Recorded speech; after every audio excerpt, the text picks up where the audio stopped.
for Monday, April 4th, 2022. We'll call the meeting to order at 7:01. Will you please stand and join me in pledge of allegiance? I pledge allegiance to the flag of the United States of America and to the republic for which it stands, one nation, under God, indivisible, with liberty and justice for all. Good evening, everyone. Thanks for joining us. Elise, will you call roll, please? Councilmember Hatfield, Councilmember Hubbard, here. Councilmember Wong. Here. Councilmember Grau. Here. Mayor Winchell. Here. Councilmember Hatfield is, I think, out of the state tonight, so she will not be joining us. So, all right, with that, we move to item 4, adopting the agenda. Corrections or additions to the agenda? If not, I would entertain a motion to approve. So moved. Motion by Councilmember Hubbard. Second. Second by Councilmember Grau to adopt the agenda. Discussion. Hearing none, all in favor signify by saying aye. Aye. Post same sign. Motion carries. Moves us to visitor presentation. Is there anyone here under visitor presentation other than an agenda item? J.R. Horton? No. Nobody is here. Nate, are you here for a different event? I don't know, I'm sorry. Yeah, he's here for the first item in the Okay. regular. All right. All right, next we're gonna approve meeting minutes. I think we can do one for both meeting minutes, right? One motion. We're gonna approve meeting minutes from March 7th and March 21st. So if there are no corrections, additions, I would entertain a motion to approve previous meeting minutes. So moved. Motion by Councilmember Hubbard. Second. Second by Councilmember Wong. Discussion. Hearing none, all in favor signify by saying aye. Aye. Post same sign. Motion carries. Moves us to 7, consent agenda item. These are all items that need our approval, but not necessarily a conversation, but any and all can be discussed if anyone would like to.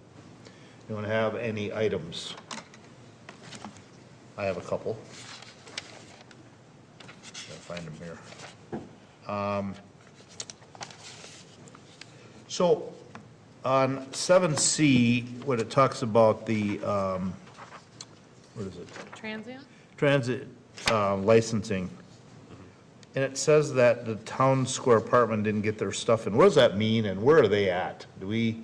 I know they've been going through some issues there. Do we know? I keep getting asked, is it a place to stay, and I don't. Wow. I mean, I know what I knew. Yeah. Well, until they get it in, they are not in compliance with our hotel licensing. But do we have, I mean, do we close them? We have the ability to go through that process that's defined in our ordinance. I mean, are they intending to come forward, or don't we have any idea? We don't know. Okay, I mean, it's just, we've had this conversation about a hotel for a long time, and that just makes me a little nervous when that happens. So is it that we start that process, or is there like another step, like where they're fined, or what's the? Yeah, I don't have the ordinance in front of me now, but it basically defines a process that Okay. we have to follow for Sure. that. So I can get that back to you guys to let you know what that process is. But one of the reasons, this is the same thing with like liquor licenses too. One of the reasons that we do these at least a month in advance is we want to give ourselves some time to be able to work with these groups to see what direction are you moving. You know, we've already acted on this stuff. It's not too late to act on it, before the license is actually due, but here are the consequences if you don't take action. So the approval of this on consent is basically saying that should they follow the normal process of paying the fee and doing the paperwork, that they'll be approved as a level 2, right? And per the consent item. But then it doesn't specify anything about if they don't, at which point they'll be dealt with separately. That would be dealt with. That would be dealt with separately. Per the ordinance, right? Okay. Yep. Yep. Okay. So,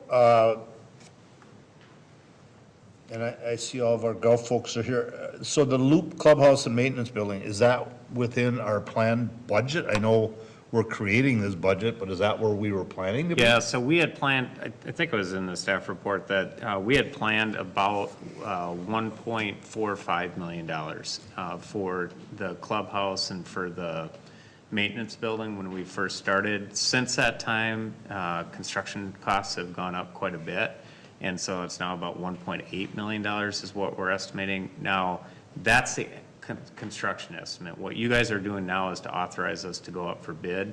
We do have some strategies that we're going to use for going out to bid that we think could help bring that price back down. Namely, we're going to go out and be aggressive about making sure that we're getting out to local contractors, because we also, beyond these two buildings, have a similar building that we're doing this summer as the Lions Park Shelter. And if you sort of look at those three projects would be enough to keep a contractor busy throughout the summer. One of them, the maintenance building, it just needs to be done this fall. And when you can give a little more open-ended time period to get it done, it gives that contractor a little bit more flexibility with their schedule. It's sort of the same thing with the Lions Park Shelter too. The clubhouse is the one that has more of a defined time period behind it. And so, our strategy, I mean, we have to put this out for public bid, but we definitely want to go to those local contractors who are already here, already mobilized. This could provide them with 3 projects throughout the entire summer. And we think that that's the way we can get the best bid and potentially bring it down from what that contractor estimate is. Because the contractor estimate's looking at the market. It's not necessarily looking at conditions of, you have a local builder, you have a time frame that's very, doesn't have to be super tight.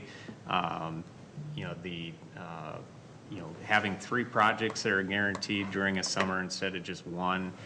So I think we have some strategies that we can use in this. So this is just to sort of let you guys know where we started, where we're at on just general estimates, but that we're going to be working to try to bring that down just through those strategies for bidding. When is the Lions Park Shelter? Is that this summer? That's this summer. Is it summer or after the summer is kind of done? Well, that's sort of the. I don't think we want to do it in the middle of summer with activity there. Yeah, I mean, typically activities down there are generally getting done by beginning of August. And so Right. you can go the first couple months, use that time to get the clubhouse done. I'd sort of view Lions Park Shelter as being second and the maintenance building being third. The reason we don't want to have the maintenance building done until fall is, the majority of the work that's going to be done at the Loop this summer is going to be grounds work. And so we can't have their staging area being a construction zone while we're trying to grow grass. And so doing that after the major growing season is done puts us in a better logistical, logistically. Because this is a little different that we put this out with the money ahead of time. We usually put it out for bid. I mean, we have an idea, but. Yeah, we always go out with an estimate, though, of what we're going to do. I wanted to make sure that you guys are sort of aware of what's happened with the construction industry now. And that as and this is not in fact, we actually designed the clubhouse, to be somewhat similar to Lions Park Shelter. The actual feel of the building is more of a park shelter building than it is, I mean, it's a clubhouse, it's an indoor building, it has everything, but we tried to make it structurally as similar to our park shelters to be able to create some efficiencies there too. So,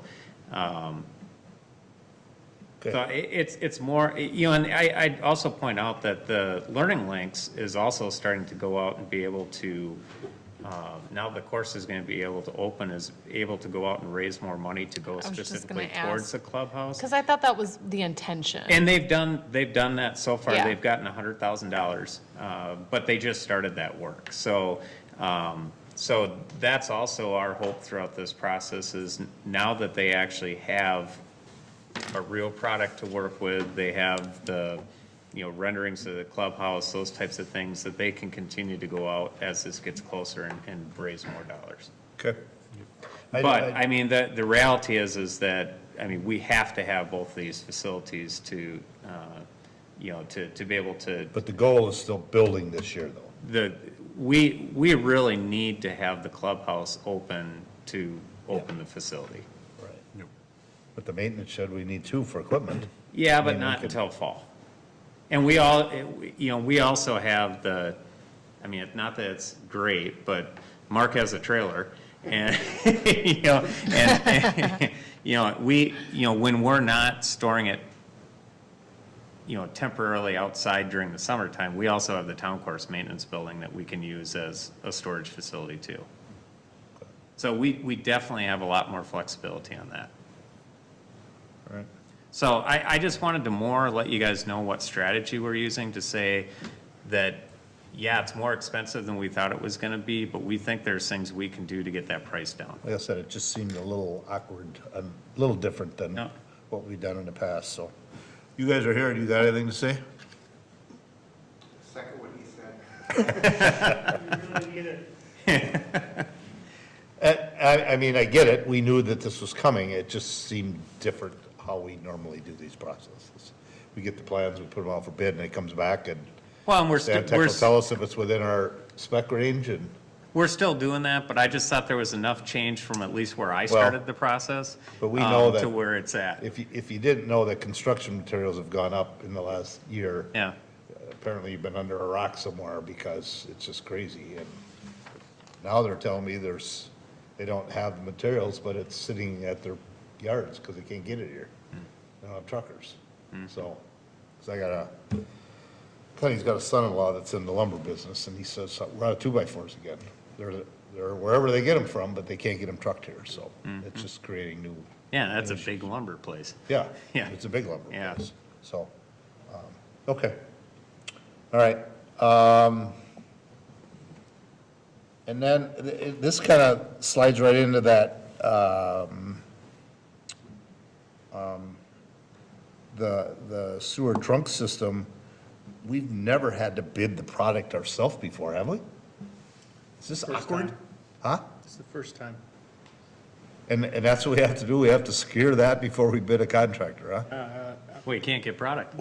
The problem is not necessarily, I mean, the project itself, right? It's the type of, the size of piping. When you get into this bigger type of piping, there's just, that shortage of material. When folks and material vendors actually have it, if it's not gone within 30 days, then something terribly happened. I mean, it just. So we're bidding those materials because we can do that quicker before we get a contractor bid? Is that the idea? Well, Because two again, this things. is out of the ordinary. Yeah, 2 things, I think. One, it creates certainty, right? So before we're going out and actually advertising and doing some of these things, which we will, it just allows that contractor flexibility to say, one, they can start when we have an actual physical start date versus oftentimes in today's world, right? Unfortunately, they don't know when they can start, because then they have to go out and secure They the have to go out and pricing, and secure they it, have to yeah. get Okay. all the materials that they need to actually physically build it. So, I mean, that's the intent. We've never done this before. I don't see us having to do this, with next year and those types of things. We're gonna have, we've got a long road to head for phase 2. Right. Which gives us flexibility. Plus, I mean, as you guys know, it's been that long kind of waiting process to see how long can we, prolong this with still trying to secure some of those federal funds and grant funds that are constantly coming out with, the new legislation that's happened. So, I mean, this all just kind of plays into the timing. But I think going out and buying the materials now definitely creates that certainty. Okay. And that pipe that's stored in the Cottrell, is that for this project? Or is that Yes. just stuff from last year? Yep. So we do have some already. We have some. The balance is really to finish off the rest of the project, right? Okay. And then I noticed there's a whole bunch of alternates. What would there be alternates if we're just bidding the materials? There's like 6 or 8 alternates, and it's, I don't know. I'm not on that one, but, I mean, it's a bunch of money, so either we need it or we're not, I guess is what I'm looking at. What would be the difference? Yeah, I don't know, but you want to answer it? Go ahead. Uh-oh, here comes the boss. Mayor and Council, to answer your question related to what are all the alternates, so when we put this quote out there for contractors to bid on to secure these materials in these kind of unprecedented times, the city has certain standards for materials and coatings, and what that does is give flexibility to a handful of items on there, particularly on some of the larger diameter water main and sewer fittings that, a standard here in Chaska is for these to be epoxy coated. They frankly might not be available. What we have coated and US made, we might only be able to source a foreign product. So that it gave. Well, this is basically based on the supply chain shortage. Yes. In case we got to go to somewhere else if we don't have it. Yeah, in case the vendor can't fully, they can get a product, but it's not exactly the same product that would meet our specifications. It's still a, for instance, it's still a water main tee that's still going to work for us, but it might have a different coating than epoxy The on it. N95 versus a KN95. KN95, yeah, okay. And that makes sense, because I didn't understand why there'd be alternates if we're bidding. I mean, I get it when maybe you're digging and you find different things, but when we're ordering a product, that didn't make sense to me, But some of the materials, as Matt had indicated, have such a long lead time just to secure, because it really comes down to pipe, and we may be asking, to do this to secure a box cover, just because if we're going to put in a box cover, we may have to do the same thing. But in order to get some of these materials, it's just such an unprecedented time that on these large diameter pipes, there are only a couple manufacturers in the entire country, and the entire country's wanting to do this. So, I mean, just from that little bit of material that the city purchased last year on the Cottrell property, as you referenced, Mayor, that same exact pipe has gone up $35 a foot for the same product in just a matter of since we bought that in November, paid for it in November. so we may or may not need to use that alternate bidding. We don't. So as it's written, what we'd like the council to do is authorize us to authorize those things, because they could not get some of those things, so we're. Oh, so these are the actual ones they couldn't get? Okay. So I thought they were in place Yeah. if they couldn't when we actually do it. All right. What was put in front of the council tonight was, as we evaluated bids last week, these are the kind of the best arrangement and the best way to secure materials at the least amount of cost for the project. And as Matt indicated, it allows the contractor, when we go out for bids, that they'll have, hopefully, again, this is knock on wood, we're not guaranteed anything, because that's one of the things that these vendors are having a hard time with, is just getting us the material. We're going to order it, but we don't know exactly when it'll be here. Okay, well, that helps. It helps me understand it, because this was just very weird. I kept looking at it, I go, these guys don't dig dirt. They don't, that's a different group of people. And all I those really read it, and I went, well, this is materials. Yes, all those alternates are very confusing, so I'm glad you brought the question up, but that's what it isn't for, is to give suppliers the best ability to still meet the intent of the project, so we can still move forward. Okay. And Eric, would you just state your name so people know who you are? I'm sorry, Eric No. Lemke with Stantec, the project manager, lead designer on this project, so. Perfect. Thank you, Eric. Yep. Thanks for answering that. That helps me a lot, understanding what we're doing there, so. I think that's it for me. I think it might be good, there's a letter of thanks or recognition for the congressional funds. The other thing I will mention is that we've been pretty strategic about how we've divided up this project, because we still are waiting for what we think will be another pretty significant allocation of dollars from federal EDA program. It would not be done, we would not get it in time to be able to use it this summer and keep the project going. So we keep on dividing this project into smaller pieces so that we can keep options open to get these dollars. The other thing is, the federal dollars are great, but federal dollars also bring along lots of strings. And so we also like to try to keep those portions of the project as small as possible. So, And I don't know if we really talked about that we were able to secure, we had asked for $2 million in congressionally funded projects, which were it was called an earmark. And we were able to get that first. They weren't gonna do any of those, and then all of a sudden it came back really quick. And so we did get that, and we are sending a letter, and that's part of, in our consent as well. Representative Phillips was really, I think, our kind of lead person, but also Senator Klobuchar and Senator Smith helped us get that, and that's kind of what Matt was referring to, a letter of appreciation for their efforts to get us that, because that was, I mean, this is I a think big we were project. they only chose 10 projects in the entire state, and so we were one of the 10 Yeah, projects, so. Representative Phillips had put that as one of his earmark projects that he brought forward, which was huge. And I think that's what brought on Senator Smith and Senator Klobuchar along with that. So very fortunate that we're doing that.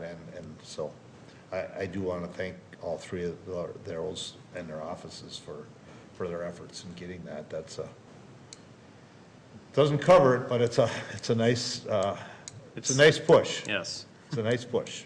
And if we get some more in the second phase, even better. I mean, this is the project that they're looking for because, one, it's a big major sewer project that's gonna open up acres of industrial commercial, and it could lead up to 10,000 jobs. Those are the projects that they can really shine when they push a project like that, because it hits all of the big. Well, it helps the region too, it's not Yes. just us. Right. Yeah, that's definitely a regional. Now our biggest thing will be filling up the jobs. So, all right, like I say, I'm done with consent. Anyone else have any questions? One other question, go back to the loop, it's a financial question, is that, so the estimates for like 1.4, right, for the entire project, as I recall, but. Well, the 2 buildings. For the 2 buildings, Yep. right, but that's, the Yep. scope of the projects. But the estimate is the estimate taken, is that the estimate, what's the basis on which the estimate's, I guess, measured, given that right now we're under a lot of inflationary and supply chain issues, which could exacerbate the cost, because this is kind of like the second time we're looking at the cost has already increased. But what if, like, okay, we're pursuing funding, and then by the time we actually get funding, it goes up again and it's out of this price range, or is this assuming that it's gonna go up by like another certain amount of percentage by the time construction Are you actually talking about starts? the loop or the sewer project? So for the loop. Well, for the Once you loop, bid it, we would. once we have bid it, it's guaranteed. Yeah. I mean, and we're going out for bid for that right now. Yeah, so this is based on so this is. This is based on the current the environment. environment, right? Yep. So that means that if prices do change, and then the contractors are then held accountable to whatever they bid on to Yes. complete that. Yep. Even if they lose money, but that's at their That's expense. that's part of their bid. That question, though, is, I think, pretty pertinent to the sewer extension, though, because, there is a certain amount of risk you take when you take it in chunks, too, that things could just keep on going going up. higher and Well, higher. look at these- And the amount of money Eric's at that, $35 a foot on that. yeah, the amount of money section you of pipe. get might be eaten up by just the increase in cost. So there is a fair amount of risk that you take with that. But we also have an additional, $2.5 million that we could get too with this. So, so it's real money in the project. So it's sort of weighing that, the risk versus the benefit. Yeah, okay, just want to understand, make sure that, so that, once the bid's accepted, or once we accept the bid, then we're locked in, there's not going to be something that could spiral because of other costs that are out of our control. Yeah, exactly. Okay, anyone else? Motion to approve consent? So moved? Motion by Councilmember Wong, Second. second by Councilmember Grah. I heard him louder. Discussion. Hearing none, all in favor signify by saying aye. Aye. Post same sign. Motion carried. Thanks, everyone, for being here. Thanks, guys. You guys. Glad you're all here. Couldn't have done it without you. All right, we move to item, section 8, action items. Adopt resolution 2022-33. This is a public hearing on approval and consent to the Conduit debt issuance.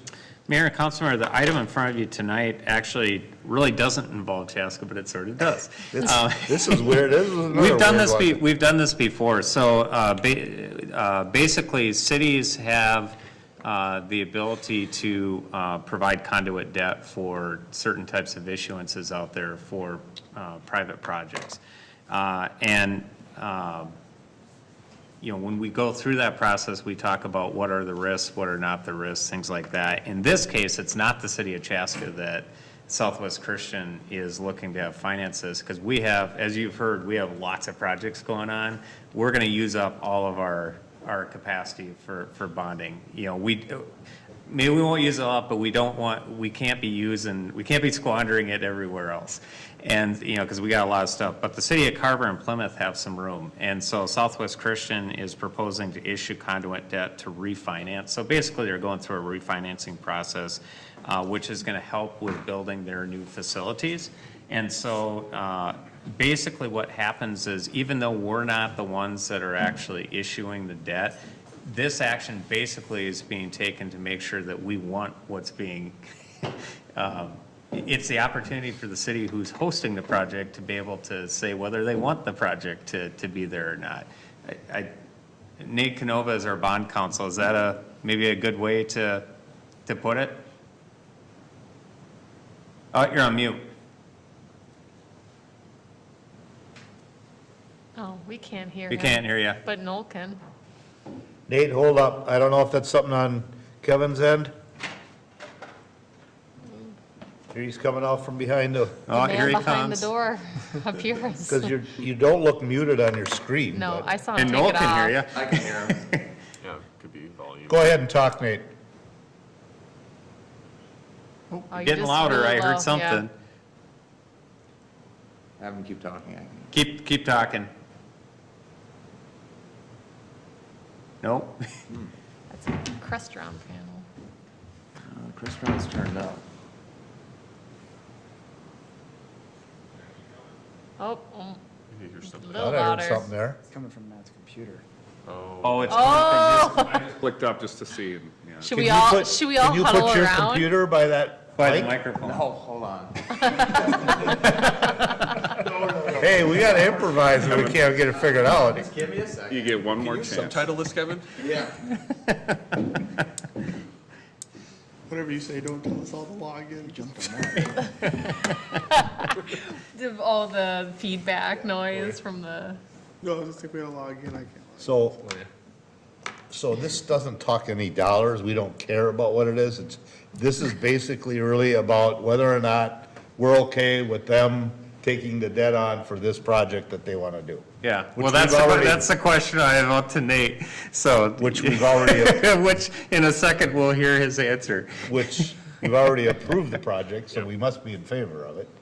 Yeah, sometimes councils can have philosophical reasons, too, that they don't like to see that type of debt used. I mean, there's different reasons councils would have for not doing it. And we have used this We've for others? We've done this. We've Have- actually provided conduit debt to other projects. We've done it for the CDA's housing project over here where the subway is years ago. We've done it for actually a few CDA projects. No. Didn't we do that for an earlier phase of Southwest Christian? Because I seem to remember something about that. I think it was another one where another city did it. Yeah.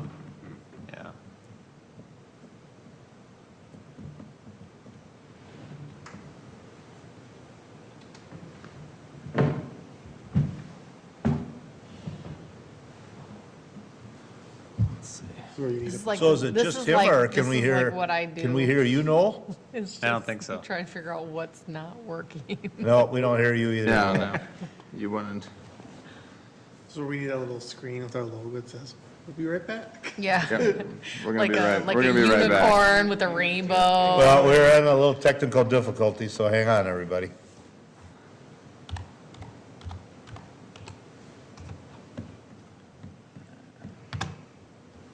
Anybody else have any other questions while we're kind of waiting to get that final on what we're really doing here That was tonight? my question I was gonna ask, you took it. What's that? So the addition, what came before us was just a concept plan. And now there's this, which is totally separate from that. Yeah, I But the mean, this- preliminary will come through, I'm assuming, then after this part of it. Yeah, what their plan is to use the savings for the Yeah, construction they'd of make that happen. Yep. Yeah, and I mean, interest rates aren't gonna stay where they're at. And so I think people are just trying to take advantage as long as they can of getting Yeah. these things refinanced. Maybe I can take my pass right Do we want to, That's do probably. we want to bypass and go to 8B? No, no, Oh, we're good. never Just mind. give me a second. That was the test of the audio. Yeah. That was Noel playing the piano. Yeah, There you go. Noel's playing us in. You take request, Noel? Just no 80s Billy Joel. You don't want Oddly the very- it's oddly dueling very specific. piano. No Step Brothers? It's a council session and entertainment. Right. Council and karaoke night. So hold on. Oh, you kicked him out, huh? Yeah. Kick myself out. No, there's Oh, still, you're the problem. All right. So this Nate is bond counsel? Nate's our bond counsel, so he represents us. So we can't have a meeting. So nobody from Southwest Christians involved there? They were supposed to be, yeah. Interesting. They must have felt like it was like a lock-in, Seemed- you know. Seemed Or weird that they forgot wouldn't be about it. here for this. Yeah, they had said they. Nate, try again there. Nate, you want to try talking? Yeah, can you hear me now? Yep, we can hear you now. All right. Okay, so back to the question. Basically, this is us giving our authorization that we're okay with this Thanks, project going Kevin. forward, and that we're not taking any responsibility financially on for this. Yeah, that is one of the three purposes, really making sure you're okay with the project moving forward. It is a refunding project of the 2012 issue. There's also a little bit of new money. They're going to build a field net house out of the same property.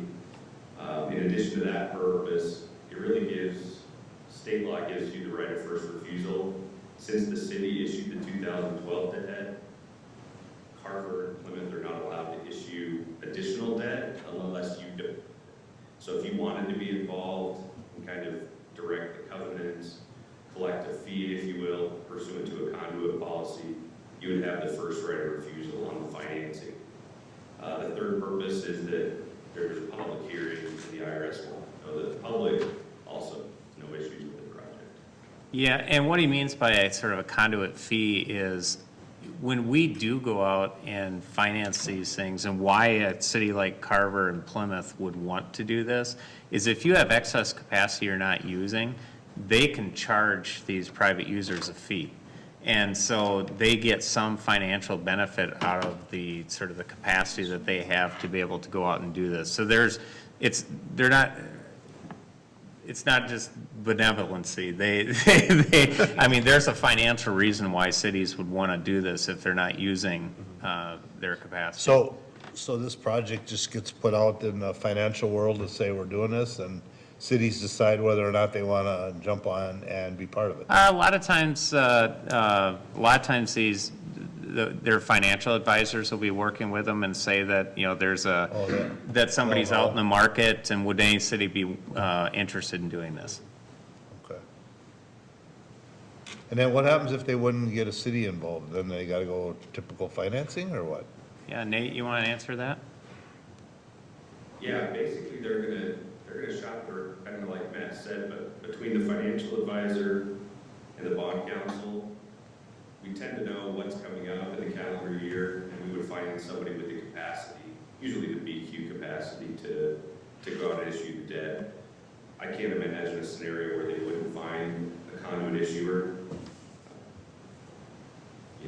They may have to go up to northern Minnesota or something. Okay, But they would find someone. all right. Is there any material risk for us? No. So if they default, let's hypothetically say? What happens? Yeah. So they've completely, or they will, by the time we're done with the deal, they will have indemnified the city for all costs, all liabilities. So the bonds are solely payable from the revenues of the school. So bondholders wouldn't have a direct remedy even to Plymouth or to Carver.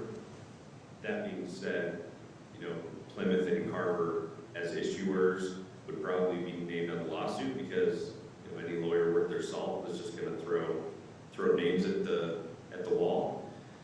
I think it's highly likely that Chaska would ever get brought into it.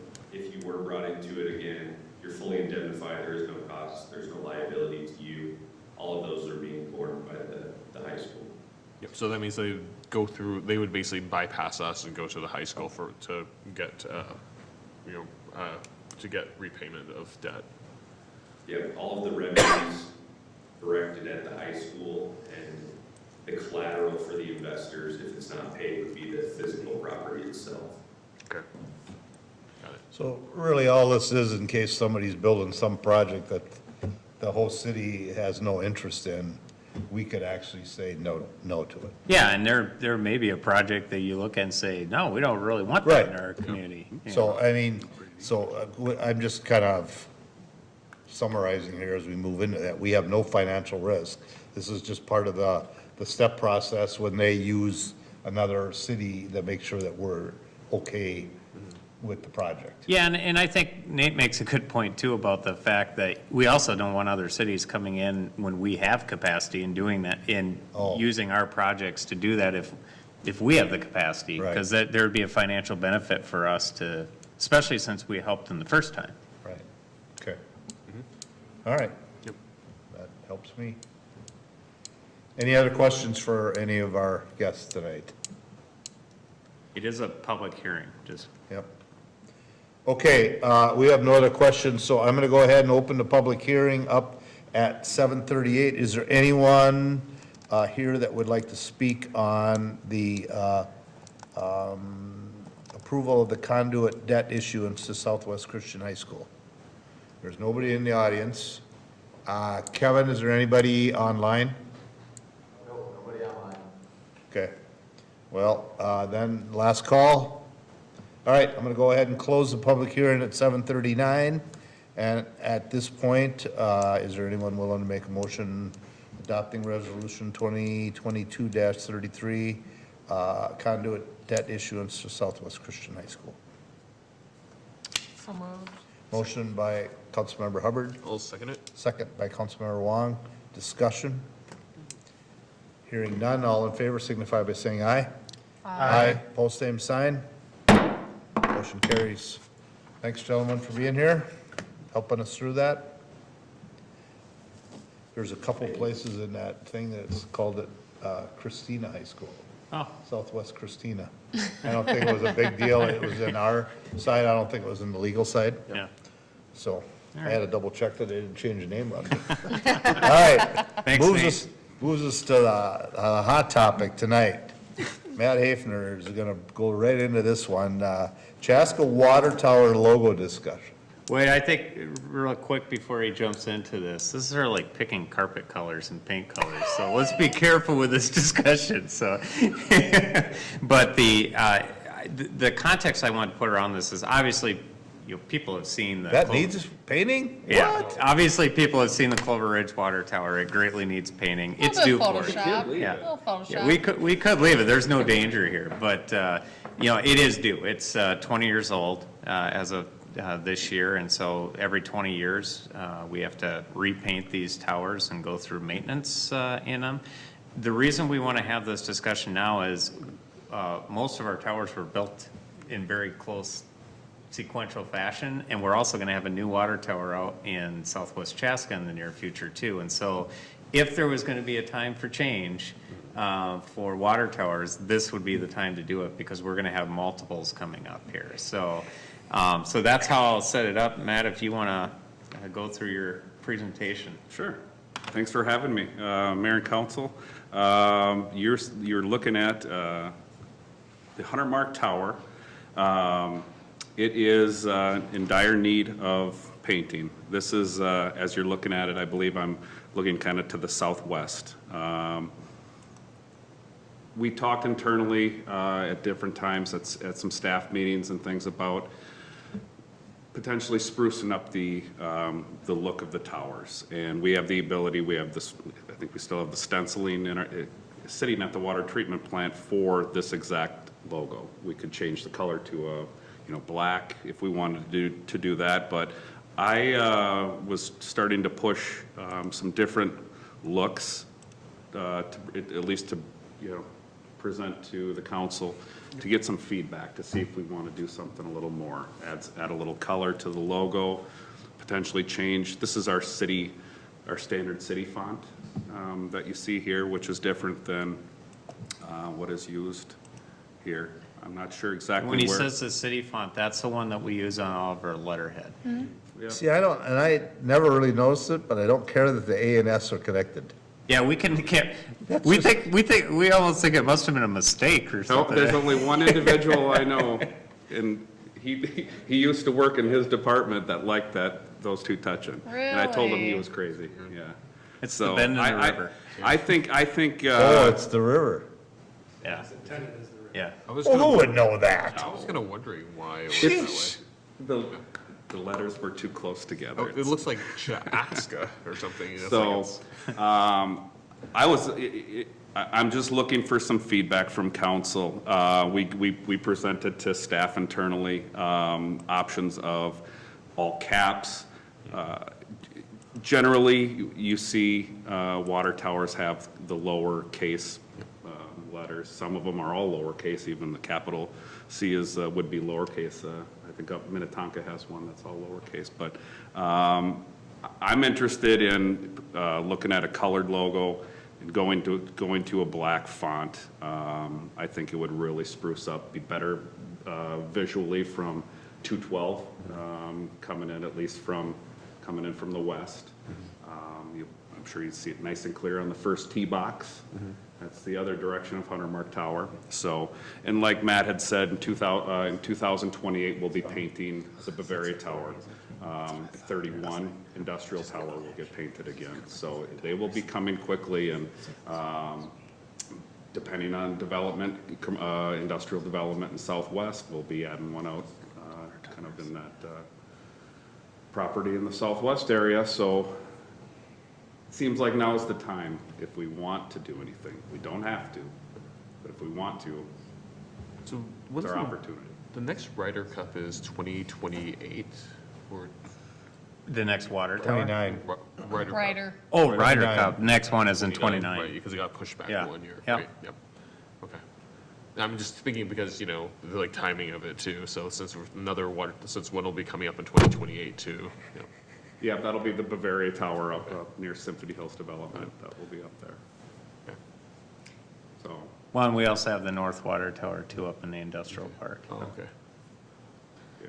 You want us to start giving you feedback, or you Yeah, want I to go do. through I it? do. I'm interested in Okay. it. I think that the towers look fine. I mean, right now, but I was looking to see if we can make it better. Well, And that's, They looked fine when they were white, and they look like that. Is there I'm any, hopeful that you're, I'll just look. so so one of the, is there any reason why we couldn't paint it like a little off-white, just because like the rust tends to show up over time, and it's one of those things, if it's, not as contrasting of the rust color, then it makes it a little, it just blends in a little Yeah, better, you because it's see going to rust. I mean, that's just the reality of you it. definitely see some towers have that little, like a beige almost color. Yes, they do. There are opportunities for doing that as well. Because I was just wondering if that, and I like in terms of the logo color, I like it having the Chaska logo in color, because it's it's a much more vibrant, it kind of catches your eye in a good way.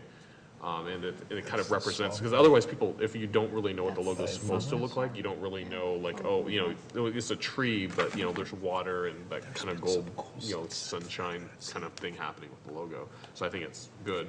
Hate the all caps look, so I would count me in on the mixed case look. Sure. Yeah. Sure. I, personally, the all caps look like you're trying to pound it in there. Yeah. It's too big. Yeah. It doesn't, I like the colored logo. I think that just makes things pop. And does it make that much of a difference, distant viewing, blue versus black? Not that it Yeah, does? right there. It does. Oh, it does. And it is a lighter shade of blue that, you know, we've Right. put on. What are we gonna do with Matt's River? The, There, you could put that in It's there in the now. You're gonna- logo. You're gonna can see, put you're the gonna see blue, yeah, it'll be in the blue and the colored logo, you'll see the river. Yeah. The one thing I will say about you can go to that beigeish color. The logo probably won't pop as much. Yeah. And there, you risk something with the color of the logo too, with there being some clashing with that. And I guess also to point out, I mean, this is a 20-year-old one. We started seeing issues probably the year of Ryder Cup, like 2016. I actually contracted an individual to clean it. We were had what's called micro cracking of the paint, and that's what starts the rust. Yeah. And 20 years ago, the paint, they've had advancements on the paint. It's not gonna last, you know, forever, but hopefully these new new paint coatings will provide a little more durability than what we experienced with this one, but I tend to think that staying with what's called the Tennemic white and then going to the colored logo in a black font, I think would really look good in my opinion. So is the current towers that Tennemic white? Yes, it's white, just, yeah, the logo that, or the color that Stantec had used is just, looks like that, more of the beige color, but the tower that you see on the right, that's what is called Tennemic Yeah, white. because I don't think that it's, you know, or I think that I mean, even the slight beige that Stantec used isn't necessarily bad. I mean, it's because I mean it looks pretty white depending on what angle you're looking at it from, but you know, it could kind of take the edge off a little bit. So, how do we determine what direction the lettering goes? And I'll two-side, some of them I get it pretty easy. Do you want the real story?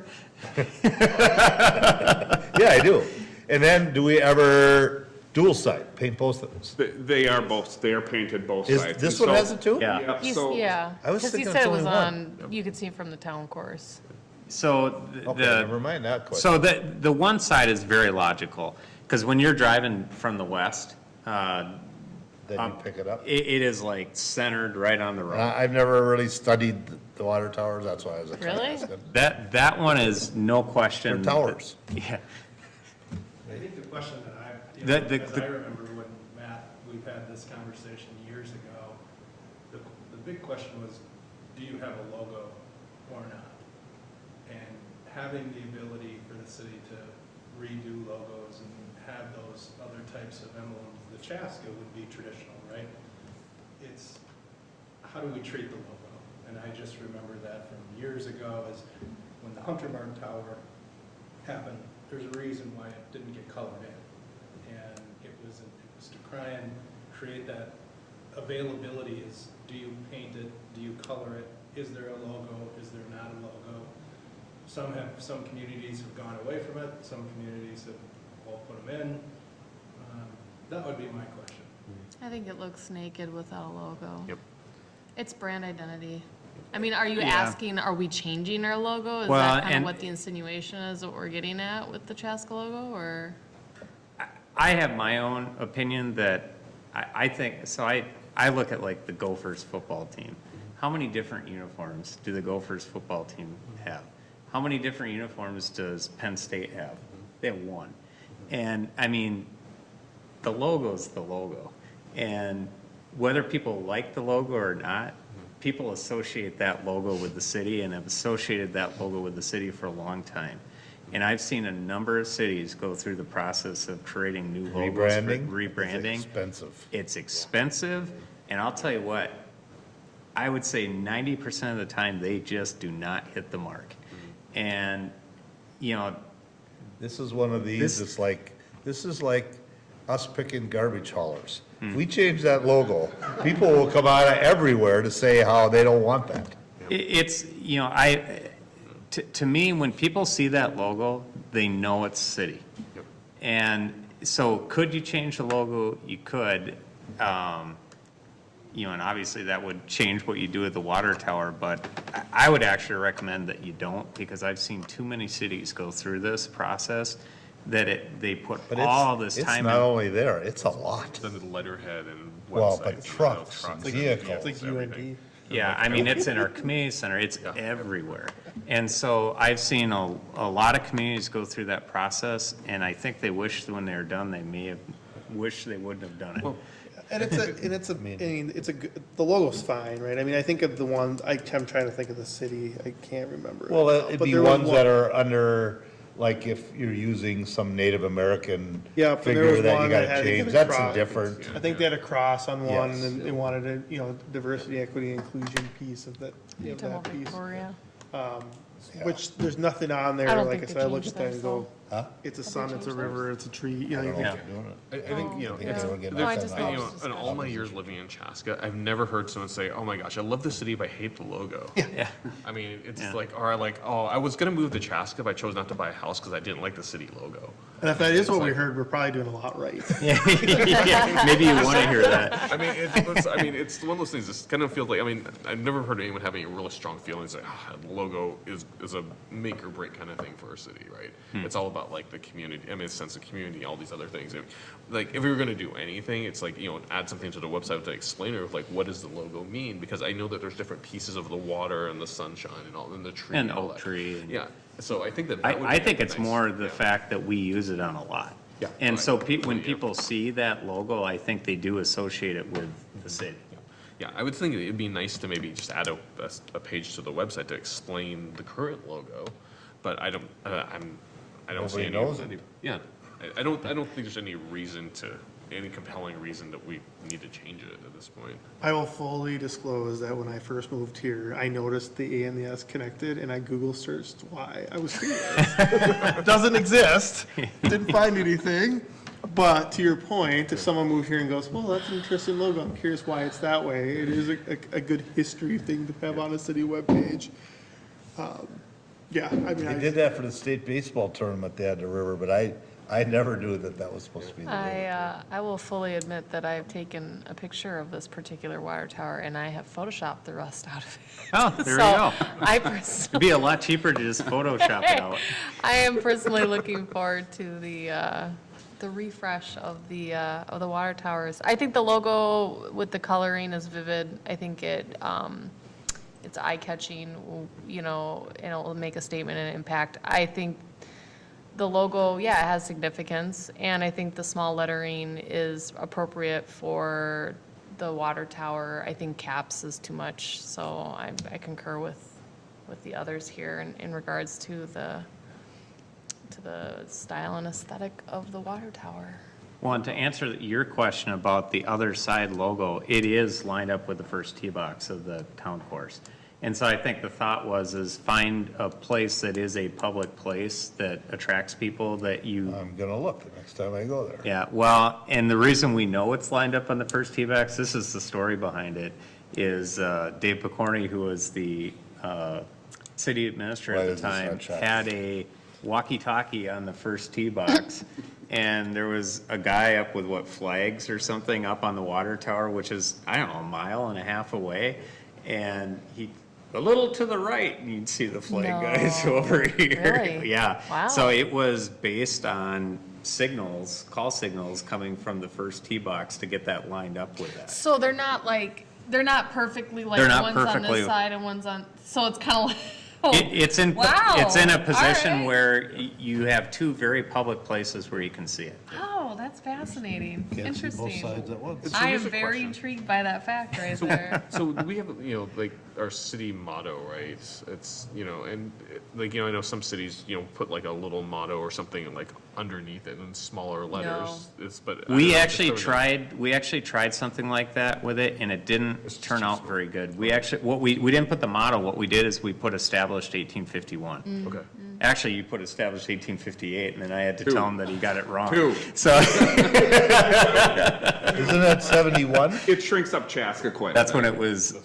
when it was incorporated in 1891. It became a town site in 1871, but it was founded in 1851. More reason not to put it on. There's, Yes. I was gonna say, there's visual impact in what you Just have. I keep it think simple. you have the two key components. You have brand identity, and you obviously have a wayfinding thing. People know the Chaska.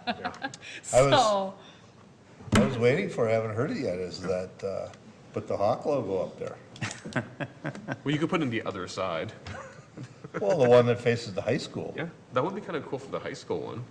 No, I'm just kidding, Mike. well, you know what? This is the nerd in me. So I drove on 212 and I saw where the windmill is, and the windmill. This is exactly what the windmill is. It's not capitals. Yeah. It's got Yep. the logo, It's the exact or the same wind thing. turbine. I'm sorry. They basically took our letterhead for that and put it on there. Yeah. So it's consistent. Not for every water tower, but would there be ever interest in putting something on top, ones that are near Hazeltine? Because you think of like the sky views of the golf courses. There's a story behind that, too. I'm sure there is. Because you think, right, the sky view, again, we're overthinking this. I like this. We did have a water tower at Hazeltine, and You wanted to put painted it as a golf ball, they wanted to paint, Titleist wanted to Oh, they paint it want- as a golf ball. Ah, yeah, yeah. because it was a small round one. Yeah, It was the old style. yeah.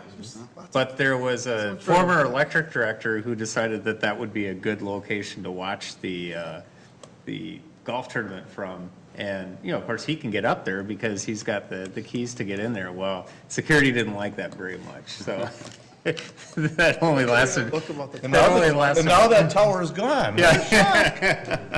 No, it's, but yeah, they wanted to paint it, Titleist wanted to paint it to look like a T in It the would be golf ball. perfect. Oh, funny. Yeah. That was the perfect. so why don't you write a book? You couldn't have had a better tower for Water that. towers up And there. now that water tower is actually being used in. Somewhere, I think it's New Richmond. Wisconsin. New Richmond, Wisconsin? Yeah, it sounds I think it's New Richmond, Wisconsin. That's the one I showed you? Yeah. Oh. Yeah. I Well- Googled water towers, I was looking at images, and I saw one, I was like, this one's not here, and that's what you, so it's. So we're getting off track, but I think It the looks good. council, is this right here. Council supports this one? Yep. This was the same one that the Great. department heads Everybody thought was likes good this too, Yeah. so, yeah. No, well, thing is, can we put a Ferris wheel on top? Oh, jeez. So go back to that other picture of Clover. The neighborhood view. The neighborhood, like the live one? No, not the other one. Okay, hang on here. I smiled at these Well, that pictures. really. So there, we have two of them there. We don't need one in an industrial park now, huh? Well, that's what Champlin does. They just have their two water towers next to each other. Really? Yeah, they're right next to each other. But the ground there is like flat as a pancake, so you can. No, I like the lowercase and the colored logo. I think that'd be awesome. Run with it. Now, would this Matt's be gonna go there painted with a this year? permanent marker, Yeah, connect the two letters. we're gonna actually tomorrow, well, Eric knows now, he's Oh. running tomorrow, we're gonna go out for bids very All soon. for bids, oh. Yep, So you were all ready to go. You just needed this. yep, I'm glad we didn't give you crazy directions. yep, don't, Oh, yeah, I'm glad we didn't say, oh, bring it back next on. month and we'll retalk it. That'll be like Clark's road projects. Well, we'll start it somewhere in November and get it done by December.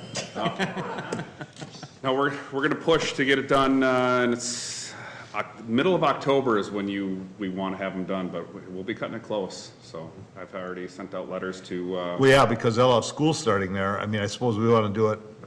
it shouldn't impact school too much, its temperature is a big thing with Right. making sure it's not too cold, but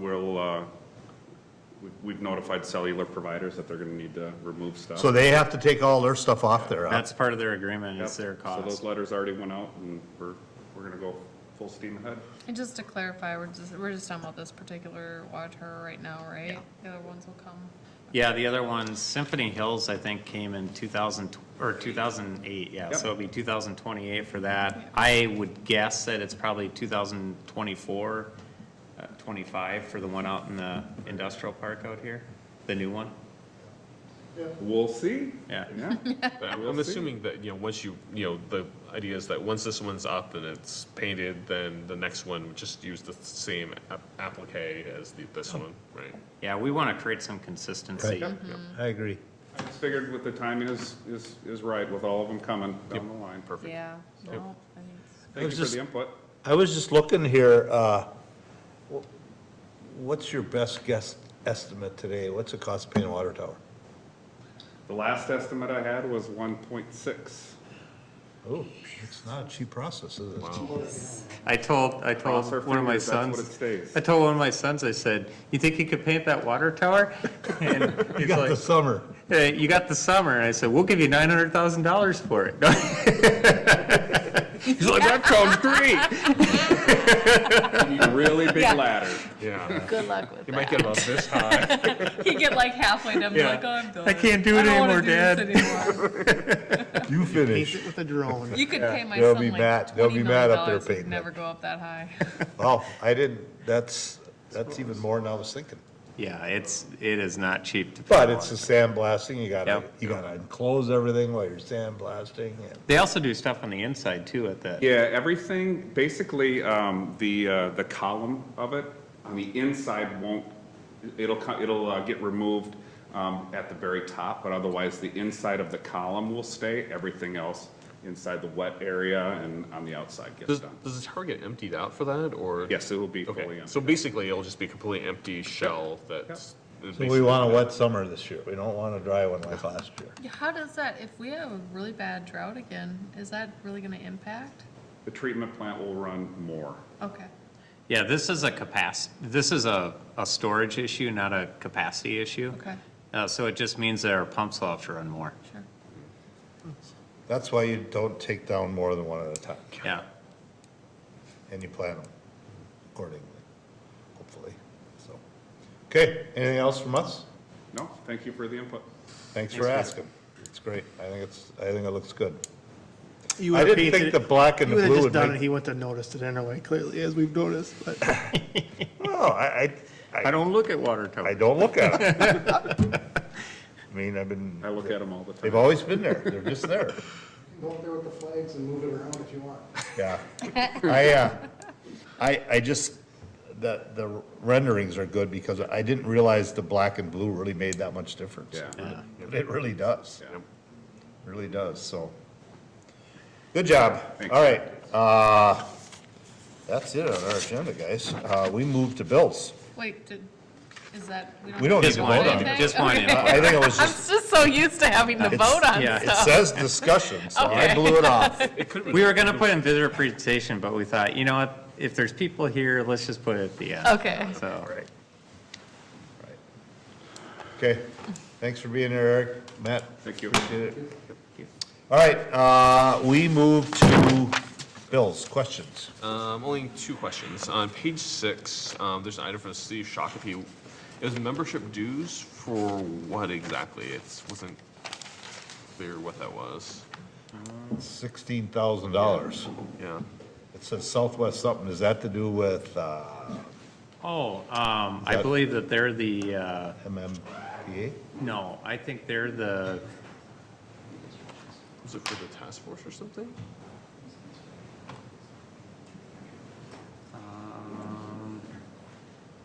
no, it wouldn't be that. I'll have to check on that. Okay. And then the other question was page 17. I think it has something to do with policing, but I can't, I'll find out. Because I knew that there was like drug task force and we had to pay a membership, but it's Yeah, strange. that's that- that's why I'm thinking the city of Shakopee is the fiscal agent for the West Metro Drug Task Force, and I think that's what it is, but I want to make sure. Okay, got it. Because it seems like it was, now that we're talking about it, it seems to ring a bell as the right amount, but yeah. But, okay, and then the other question is page 17. There's one for Poppets Construction for cleanout of basins at, Oh, that was cleaning out the holding ponds down behind Brannondale. oh. Yeah. They So were, we have to do that every with all of our ponds, we have to clean them out every so often once they get so much silt in them. And that one probably gets more silt than anyone in the entire city because it's the end of our ravine system. Oh. And everything comes down through there. So we have to clean it out or else it'll flood down there. But Brian told me that we actually ended up saving a ton of money by using Puppets, and we worked with them together. So our trucks hauled, Puppets' trucks hauled, but they had kind of dual hold. Puppets has got a bigger one than we have, so he could reach further, but he said they put it out for bids, and it was gonna be a lot more money than Wow. they ended up being able Well, to do it for. that's actually So really good. that's that, kind of what we talked about in the buildings. You know, you get some local contractors that, you know, that's a perfect time, was that kind of in between Yeah. winter and spring.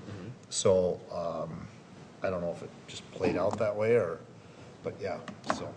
Well, that's good. I mean, especially if we can save money and, you know, that's. And they have to be done. It's one of them, you know, we talk about all these ponds we build now, but it's coming down the road is when you gotta clean them out. And you can Yeah. see there, that's his bill, and our crews hauled out of there for weeks. Yeah. So this could be like double the costs or something, if not more. I was gonna It say. depends on the size of the pond. though. Yeah, but Not I mean, all you are look at all of huge. our trucks and our employees, it easily could have been double that Yeah. for hauling. So how often do ponds in general have to be cleaned out? I mean, the ones in the neighborhoods are probably every decade.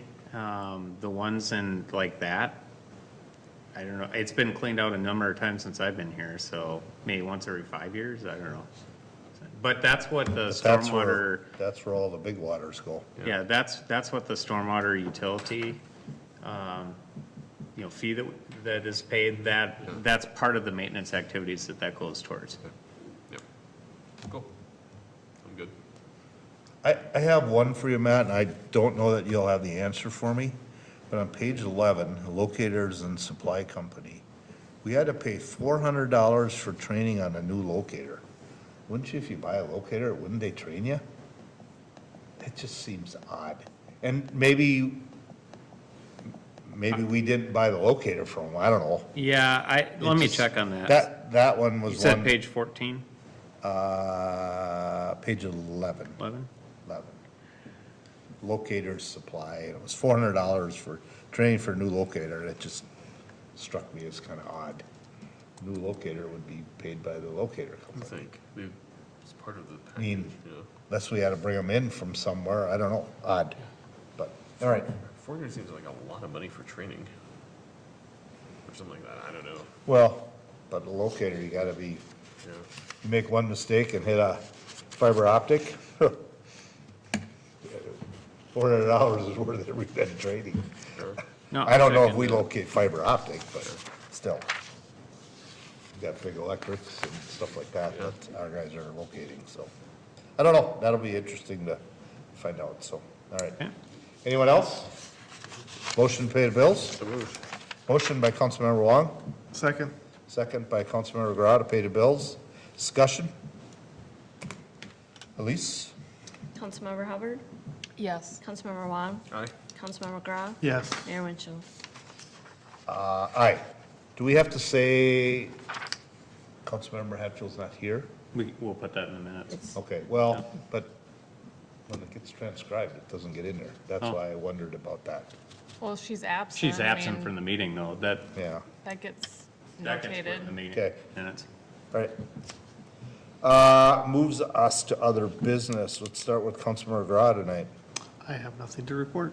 Councilmember Wong. Just to kind of go through a few things, upcoming events, April 21st and 23rd, the open houses at MSP City Hall and Police Station, so like those are still on, right?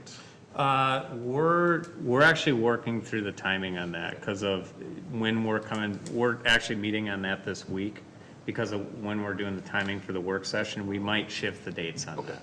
So we'll be back to you on it. Okay, got it. And then Jonathan's spring cleaning is also the same day as Christmas in May, so Mm-hmm. those are both going on May 7th. Then May 11th, shortly thereafter, I guess next week, is the at City Square Park is Taste of Chaska, sponsored by Southwest Metro Chamber of Commerce. And then May 14th is the Jonathan Festival Garage Sale, which is a week after the spring cleanup. And then July 29th through 31st, still, sounds like we're still on for River City Days this year, so it's exciting. So the calendar's starting to fill up, which is really encouraging for this year. Also wanted to extend a welcome to Pete Weifels, who is our new electric director. So I guess, was he supposed to be introduced to us at some point? Well, he starts tomorrow. He starts tomorrow, okay, Yep. so this is like Yeah, he still. will be introduced. So this is It officially. says here there'll be a scheduled time to meet him, so. Yep. And then Southwest Transit, just only a couple of things that, so spring break, spring break, a while back I mentioned that we started offering airport service through Southwest Prime. And on March 24th, we had the highest amount of Southwest Prime service ever. We had 1,280 rides, which is incredible. All to the All airport. to the, mostly airport service, and we still had some other service, but mostly airport service. So, which was like, so this is like broke a record for Southwest Prime, which was huge, and shows that people are adopting it, people are using it, and for the most part, team did a really great job getting people to the airport. They said no one missed their flights, at least not for any reasons that are on the Southwest Transit side. So that was good news. Had some bumps along the way making sure we're service for our regular service, because we had this huge demand. So a few lessons learned, but we were going to learn and move on. But overall, great job to the team. And also, wanted to mention that Southwest Transit, the finance department, received an award for financial excellence, a certificate of achievement from the Government Finance Officers Association. So just wanted to mention that because that's something significant for the team. I'm sure Noel, who's dropped off the line, also appreciates those too, because it's something that we take really seriously. And also just want to give a quick update that for the CEO search, we had narrowed down some candidates that we're going to bring in, but I can't remember if I mentioned this last time or not, but just in case we'll mention it again, but one of the leading candidates dropped out, and I think we're not super enthused about the pool that we currently have. We went back to KL2, and you're bringing back another pool of candidates. So it looks like we'll be going through another round of screening interviews and then narrowing that down to additional candidates. So we're looking at options as to what we want to do if we're not finding what we're looking for in this pool, because certainly Len has done so much for the agency over the years. It's really difficult to find someone who's kind of an up and comer who can kind of take the reins and really kind of fill those shoes, because those are pretty big shoes to fill. So but we want to make sure we fill it the right person, because filling it with the wrong person is going to be devastating to the agency. So we want to take our time and do the right thing here. So, but just want to give everyone an update that right now we're going through another round that we weren't necessarily anticipating. So that's going to kind of push things out a little further. So we'll have to see kind of where that leads us. But that may have some implications in terms of extending Matt Fighton as the interim CEO for a little while longer, perhaps. And how things work out with Lynn as a consultant, or not as a consultant, but in the advisory capacity, since he's taking burning PTO to stay with us. So, but he'll continue to work with us as on the legislative side, though, and he's active in working with us. Good news is that on the legislative side, it seems like we're getting some traction in terms of some legislation around invest funding that may hopefully stabilize some of that some more. It seems like there's bipartisan support for some of this, which is good. And there's also some support that may come through with, at least hopefully come through with providing some support around some of the and some support came through with the federal funding that we were also looking at getting to. So in terms of making sure there's a more equitable distribution by formula rather than a discretionary decision from Med Council. So that's also promising as well. So just want to give everyone an update. Lots going on in that front, and if you have any questions, I can answer some of those. So that's all I've got. Okay, thanks. Well, I wasn't gonna say anything, but I forgot. I had gotten an email from Marshall in regards to the Chaska, the bicycle steering committee, in regards to the master plan. It'd gotten a little bit of a delay, I think, in just kind of getting out to the public. They're gonna be putting up soon for the 30-day public review online, creating short videos. So I just wanted to make everyone aware of it. Also, they're lining up the Taste of Chaska event as part of the public review period. So I think that lines up really nicely. But just as a piece of that, something a little bit different, but kind of talking about connectivity and like the larger aspect is that ravine trail. I don't know if you guys have seen that survey come across. I was trying to see if we have it on our website. I know that the city has put it out on like the social channels. So I would just encourage anybody to pass that along, the flyer. If you did not, did you guys get a specific flyer invite via email? Maybe I just got it because I didn't see a flyer, So- we had a letter of support in Yeah. here for it. So I guess maybe reach out to the city if you guys want to pass it via email, but otherwise, it looked like a QR code you could scan, but I would just say, yeah, that's. Do you very know, is that important. trail gonna be blacktopped? Well, according to Brian, it sounded like, yes, that's a part of that. You're talking about the stuff The- to- north the up by proposed- Costco. Yeah. So the big deal there is, in the past sort of regional plans for trails, they always showed the trail going right along Highway 41. And we started asking the question is, why would you put it along Highway 41 when you have a much better corridor that we already have developed? It just needs to be paved and we need a connection over the railroad track, that it would be a better connection and significantly cheaper and safer, and just a better experience to have it go through the ravine system. So we've been working with the county, because they're the ones that sort of drive the regional vision, to really push the Met Council to change that designation so that it's, so the dollars that would have been put into the trail connection on 41 then could get shifted over to the ravine. So yes, if it got done, it would be paved, you'd need Yes, to create the connection over the railroad or under the railroad track. Is it under, would it be a tunnel, or are you saying over? It could be either. I mean, I heard most likely cost effectively it would be under, but maybe. It could be either. It sort of depends on the grade at where you have it coming Okay. across. It depends on what the railroad prefers. Sure. Number of factors, but it's not been designed. Railroad's always gonna prefer, don't touch my line. Yeah. Yeah, I mean, I had a But gentleman. they actually have been supportive of this 'Cause they don't like connection people because they don't walking like over it. people walking over it. Right, So they've been right. supportive of it. Yeah, I mean, this Liability. discussion I of would the like it ravine, I think it's a really, I mean, I personally support having something for safety and just connectivity.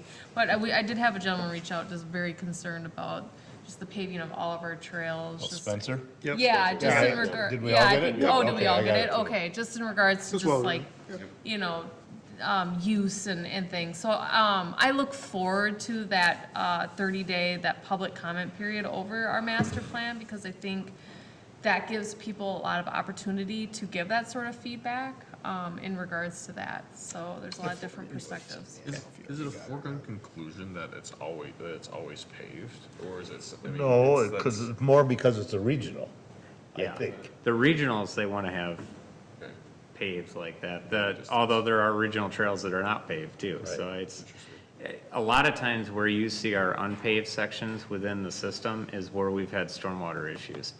And so, until you deal with fixing those stormwater issues, which are significantly more expensive than the trail, that it's not cost effective to go in and pave those sections until you deal with that. So as we deal with those stormwater sections, then you see additional mileage paved. But we still have a lot of unpaved trails. It's getting pretty low. I mean, Oh. there's not a ton of unpaved trails in our system. And what's our repaving cycle again? It was, I guess we have Once 75 every miles. 20 years. Once every 20 years, and then we have 75 miles of trail, right? Yeah. Is that what I remember? Yeah. Yep. If we do like three, was it? It's about 3 or 4 miles a year that we repave. Yeah. All right, anything else? That's all I have to All right, report. thank you. Elise, anything? No update, Nothing? no. How There about- wasn't any emergencies that happened last No, week? none. No? You held everything down, right?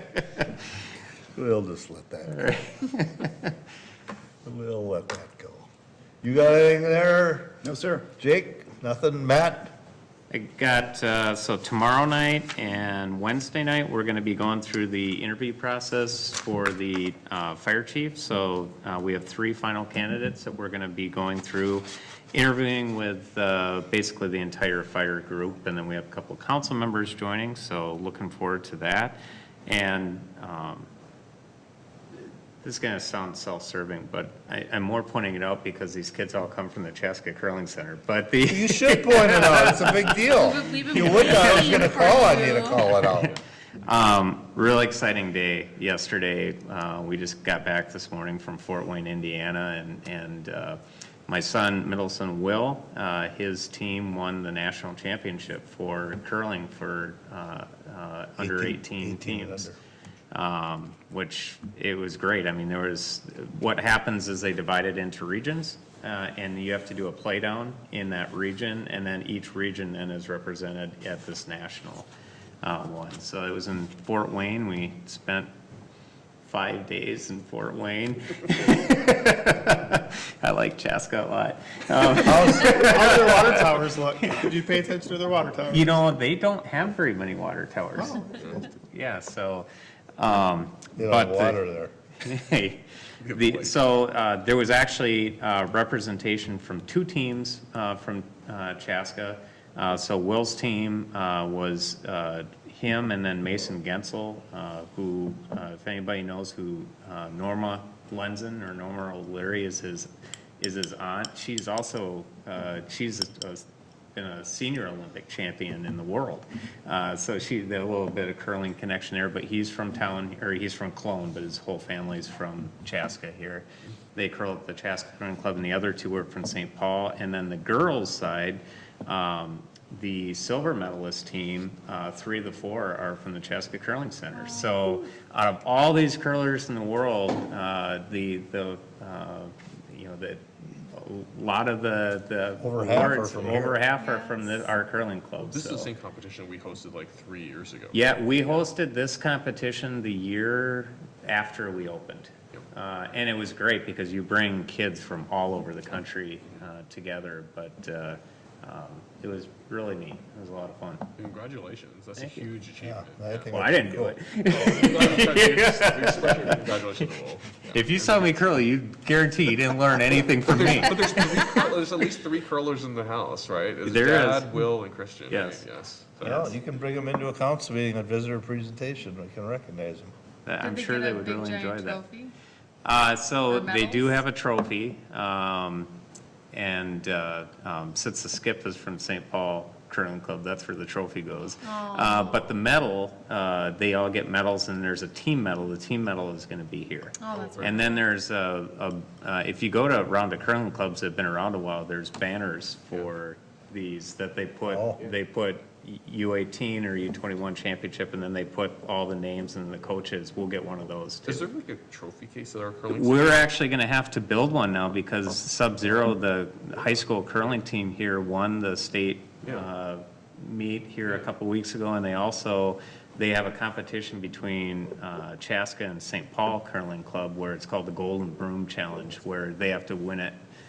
Whoever wins the series then gets to keep it for a year. So we currently won it this year, so it's back here in Chaska. That's So it. there, just to point out, there's a great juniors program going on now that Joanne Belvich leads, and we have, I'd say probably 25 to 30 high school curlers here that are active from October through March and all over the place. So we have some really good kid curlers here in Chaska. That's cool. So how is their curling facility? Not as nice as ours. All right, enough said. How's Fort Wayne? Not as nice as Chaska. All right, you got anything else? No. All right. I got a couple things. Can we somehow get those realty companies to quit putting signs in our city park? No. I just worry that there's 2 or 3 in there, and you see what it's like during these parades. Yep. Next thing you know, there's a zillion there. And while you're in there, who's in charge of the Santa and snowman? Are they gonna be out of there before the Easter egg hunt? Did you see the post? The Easter bunny is very upset about this. Oh, no, I didn't know anything about it. Oh, I didn't know there was a post. There was a post, there Oh. was, It's a downtown business line, so I'll reach out. I thought, and I was gonna talk to Michaela, because I think she stores them in her garage. She said something about that. But I don't know. I thought that it's time for that stuff to go. it did snow this morning. If you I get don't rid look of at, it. hey, I if don't you look get at rid of water it- towers, but I look at the city park. If you get rid of it, it's gonna blizzard, so. Yeah. The next thing, this one, I don't know if you have an answer, but what is our, GA is really getting active, but somewhere it keeps coming up that the city is interested in that gymnasium. The city has been offered the gymnasium as a part of looking at redevelopment there. One of the things we do think that there's an opportunity here, especially when we looked in our downtown master plan. You know, we call for a neighborhood park on both the east and the west side of 41 because we don't really have one now. And we've looked at to say, you know, to potentially have a neighborhood park be indoors with basketball and, you know, stuff like that down there might be a unique alternative for, because there's not a lot of space on the west side of downtown for, you know, a big playground park. But we don't want to take it if it becomes a liability to us. And so we, on Friday, the company, RGM, that we're working with on our facility studies, they're going through a tour with us on Friday to look at a condition survey to see if we were to consider taking this, how much do we think we'd have to put into it to be able to take it over and feel like we have a functional facility. Okay, because GA had a couple of town hall meetings, and I purposely didn't go just because I didn't. But that keeps popping up about that the city's kind of involved in holding things, and I'm thinking, we're not holding anything up. No, I mean, what we've told them is, we're interested in looking at this. We need to do due diligence to see, is this Right. Because it could be. it could be very expensive. Yes. Or it could be And something. then once that we works. get it, how do you get rid of it if it Yeah, doesn't? so we want to, before we brought anything back to you, we wanted to make sure that we had a full picture of, you know, not just, hey, you take over a gym and use it. Right. You know, what do we have to do to make this usable? Because one of the challenges Connected is to the building. the HVAC. The bathrooms aren't in The part of it. mechanicals are all connected between the two buildings right now. So it's not to say it can't be done, and it may not be, you know, it may be something that we could do within sort of project revenues from down there, but we just need more It's got a information to be able commercial to. kitchen that's very old, but it's sprinkled. But, and then there's also that vision too of like, what is it? I mean, I understand it would be used as some sort of indoor community park, but it's like, is it like a community center south, or is it, what is it? Well, I think Park and Rec has got sort of excited about it, looking at, that might, you know, be a way to have more of a place where, that's geared more towards kids. You know, we've had some experiments that we've done with, you know, how to program, especially for the teenagers, the middle-age kids up at the community center, that it's a tough age. And so, you know, we're looking at, is something like that potentially a better location, you know, to be able to bring kids, have it programmed, have it staffed right, all that type of stuff. But doesn't GA also want to have the ability to use the gymnasium for Uh, events? Yeah, I mean, but I don't think that's out of the question to do that type of stuff, because that's just a scheduling. Well, it just depends what you have in there. Yeah. I don't think we would, I think what people would see if we were to take over, you know, we might say, hey, we don't want this commercial kitchen. But what people see probably wouldn't be very different. It's really the behind the scenes, the mechanical, the plumbing, the roofs, electrical, all that type of stuff that we're more concerned about. The programming is intriguing, because I know that I've heard from a number of residents that a request for more programming for like that 14 to 20-year-olds, like that age group. It feels like, you know, like, I've heard from, you know, it seems like it keeps coming up that there's nothing, you know, there's nothing for them to do, so they just kind of go wander around because there's just no core thing for them to We, over the last winter, did try quite a bit of programming up at the community center, and I will say it did not turn out very well. Well, like low attendance. No, very high attendance with not great behavior. Okay. And it was, the police was pretty involved with it. Patrons going there that felt uncomfortable. And I mean, it's just that age of kids. I mean, Yeah.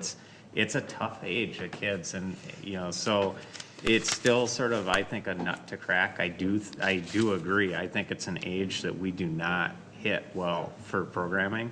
Part of it is that they don't want to be part of programs. Right.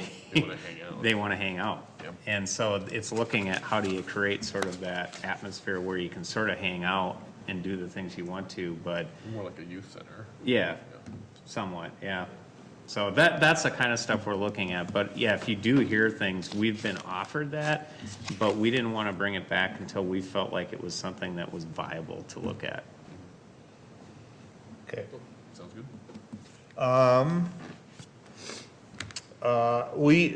You had mentioned the letter of excellence in financing. We got that also. It's got an email sent to us, so I'm sure Noel will be getting official, and he'll probably bring that at one point or another. So congratulations to our finance department for that again.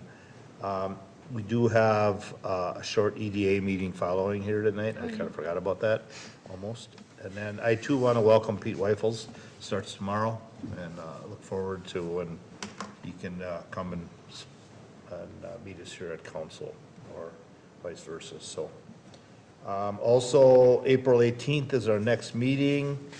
We're back to, like I said, our first and third Mondays. Also note, that is tax day. So you got to get your taxes in. Yeah, I definitely get it in before the meeting, because that's going to be a long meeting that night. Yeah, that says we got. A lot of planning We items got a again. lot of planning items coming. Second meeting's always the long one, so if Yeah. you ever gotta come to a meeting, come to the first one. That's it on my end. Last call, if not, entertain a motion, and then we go right into EDA. I make a motion. Motion by Councilmember Hubbard. Second by Mayor Winchell to adjourn. All in favor signify by saying aye. Aye. Pose same sign. We are adjourned, and now we're gonna turn around, and I don't have a form for the EDA, I don't think. Here's the agenda if you want. So we'll call the EDA meeting to order at 8:33, at least we call roll. Yes, Commissioner Hatfield. Commissioner Hubbard. Here. Commissioner Wong. Here. Commissioner McGraw. Here. President Winchell. It's not, here, not easy for us either. Next, we'll move to 3, adopting the agenda. Is there corrections or additions? If not, I'd entertain a motion. Motion by Commissioner Hubbard. Second by Commissioner Wong to adopt the agenda. Discussion? Hearing none, all in favor signify by saying aye. Aye. Post same sign. Motion carries. Moves 4, approved previous meeting minutes, and this is from 2/28 of 22. Again, if there are no corrections or additions, I'd entertain a motion. So moved. Motion by Commissioner Gra, Second. second by Commissioner Hubbard. Discussion? Hearing none, all in favor signify by saying aye. Aye. Post same sign. Motion carries. Moves to item 5, which is a lease agreement with North Star Regional for property located at 314 Walnut Street. President, Commissioners, I'm going to turn this over to Elise. So President and Commissioners, as you know, the EDA currently owns 314 Walnut Street. And for the past 10 years, we've had a lease with North Star Regional, which is a addiction treatment and mental health service provider. The current lease expires at the end of this month, so staff has been working with them to look at a renewal of that lease, which has been included in your packet. Some of the key points to look for in that lease is that it is a 5-year term, another 5-year term. Rent will increase annually at about 2%. And also in there outlines who is responsible for maintenance, different maintenance items. Some of that is our responsibility as the landlord, and some of that is the responsibility of the tenant. This lease generates revenue, which helps us cover the existing loan that is on the property, as well as pay property taxes and cover that maintenance. So when we look at that loan, it will be paid off at the end of 2026, which will bring us about to the end of this lease. So when, you look at paying off that loan as well as improvements in downtown, it may give the EDA the opportunity to reevaluate that site for future use. But however, given that we are still paying off that loan and we have a tenant who is looking to lease from us, staff is recommending that the EDA president and executive director execute the lease agreement with North Star Regional. That loan was just for the purchasing of the house, is that correct? No, that house was donated to us. That was donated. That was donated to us, so was the other one. The difference between the two is that there was a covenant on this property that said that we could not get rid of the property. There was not a covenant like that on the other property, and that's why eventually we sold it to a private individual. They've since been renovating it, and I mean, that, honestly, that would be a great thing to be able to do with this property too, but we don't have the ability to do that based on the terms that we got that. Now, the loan actually goes back to when this was a Peacock Inn. Right, there was. So when the Peacock Inn went through and made the improvements to the property to become a bed and breakfast, the EDA, and this would have been back in the late 90s, basically backed the financing on that. Fast forward to 2010, 2008, somewhere right around there. They did close that business. There was still the outstanding financing there. We worked with Five Star Recovery to have a user for the property, because the thing that we didn't want to have happen is for the property to sit vacant. Because we saw what happened to the other house when that stayed vacant. It's not good for properties, especially historic properties. So we always sort of viewed this as a good, it's a good use in our downtown, but it's also a good interim use to keep the house viable until such time that maybe a bed and breakfast could make it there again. Once downtown sort of finishes reconstruction, we have 41 done, and then also we don't have sort of that underlying financing that is over that. So I think from staff's perspective, we look and say, we think this meets all of our major objectives to, keep the property in good condition, get all the financial obligations done, and gives us some options when we look 5 years from now about there might be other things we can do with the property. But I will say North Stars has been a good tenant, so. So under the current lease agreement, is it one where it's as a sole user, they also take care of the site, or are we responsible for maintenance on it? It's sort of broke out by what we've talked We take care about of the here. building main structure? Yeah, it's like a typical landlord tenant responsibility. I mean, they're responsible for the day-to-day upkeep. If there's structural type or plumbing or things like that, those are our responsibilities. Okay, a little different than a typical commercial with, like, it's a sole use tenant, like, like a Walgreens will stand up their own building, but then they'll take care of the building. They're basically leasing the land out from under it. So in this case, this is more aligned to like a tenant renting a space, but it's only one space. Yep. Okay, got it. Yep.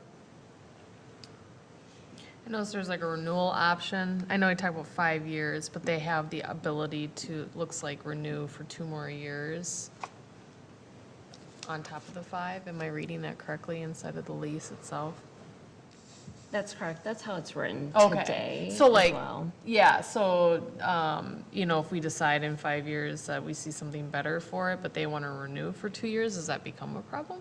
No, I don't think so, because, typically, when you get to those points, it takes a couple of years to put things in place. And so I think that was put out there originally as being sort of that transition period, so that we wouldn't all of a sudden go back to and say, oh, we got somebody better we want to Right. be with, and all of a sudden, they're stuck, Yeah, they immediate- kind of know what's going to happen. They know, Okay. that gives them plenty of time to be Yep. able to say, okay, we can find another location to be able to provide Yeah. these services. Because, the reality is they're providing a pretty important service within the community, so. Yeah, absolutely. No, I just, it gives them security. I just wanted to make sure I was clear on that condition there.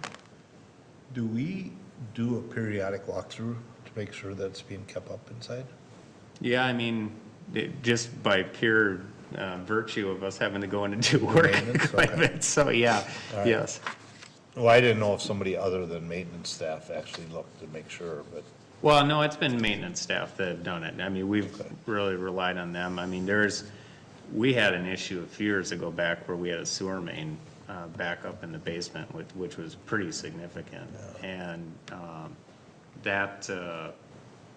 there was a lot of excess junk that was taken out of the basement at that point. So the house is definitely, I mean, it's in good condition. It's certainly a lot better condition than the other mansion was when we sold that. okay. All right, anything else on this? That seems to be pretty straightforward and, you know, it's like we're keeping up with inflation on it. Definitely some increases. New market rate. Yeah, you know, it's probably not as high as we'd want, but they came to us and really sort of demonstrated to us that it's really hard for them, just, their business is based on reimbursements. And so it was really hard for them to be able to keep up with the 3% increases based on their, and so that, you know, they said, we can afford 2% to stay in here. And for us, we looked at, are we able to cover our financial obligations? And can we cover what we've traditionally spent in maintenance in the building? Yeah. Okay, well, seems like a win-win for both. All right, is somebody willing to make a motion to accept the lease agreement for North Star Regional? So moved. Motion by Commissioner Hubbard, Second. second by Commissioner Wong, approving the lease agreement with North Star Regional Property, 314 Walnut. Discussion. All in favor, signify by saying aye. Aye. Post same sign. Motion carry. Anyone have any other business? Tax statements came out. Everybody get your tax statement? Nope.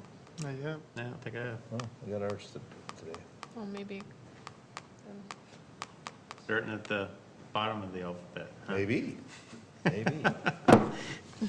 Except for it's under L. Oh, All right, I would make a motion to adjourn then. Nobody has nothing? So moved. Motion by Commissioner Gra, Second. second by Commissioner Hubbard to adjourn. All in favor signify by saying aye. Aye. Post same sign. We're adjourned. We'll see you on the 18th. I have a question for you.